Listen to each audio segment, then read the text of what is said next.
Instagram et YouTube. Et donc l'antispécisme regroupe l'écologie, la santé et l'éthique animale, et aussi vis-à-vis des humains.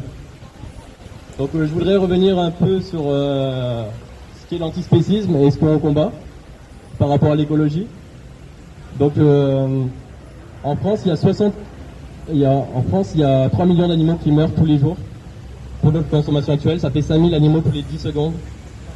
En un an, il y a plus de 60 milliards d'animaux qui crèvent, aussi pour notre consommation. Et plus de 2000 milliards d'animaux. 2000 Ok. Et plus de 2 milliards d'animaux marins qui crèvent tous les jours dans le monde. L'élevage est responsable de plus de 15% de la pollution mondiale. C'est plus que tous les transports réunis. En gros, il vaudrait mieux adopter un régime végétalien et faire du 4x4 que d'avoir un régime omnivore et de faire du vélo tous les jours. L'empreinte carbone d'un végétalien est 2 à 3 fois moindre que celui d'un omnivore. Justement, c'est d'actualité, l'Amazonie, on parle de l'Amazonie. 80% de l'Amazonie est déforestée, justement, pour nourrir les bêtes d'élevage. En France, les émissions de CO2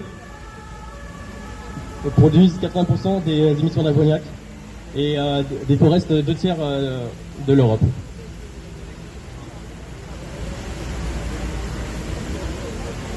Il faut environ 1 minute, ça marche, je vais faire vite.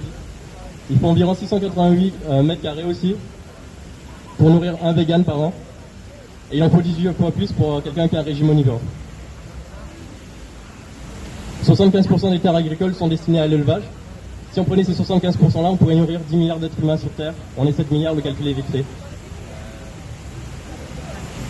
L'élevage est la plus grande source de pollution mondiale, ne serait-ce que par les déchets des animaux, les antibiotiques, les hormones qu'ils rejettent, les engrais, les pesticides, les nitrates, et tout ça pour notre consommation. L'OMS a dit que notre besoin de produits animaliers par jour est égal à 0.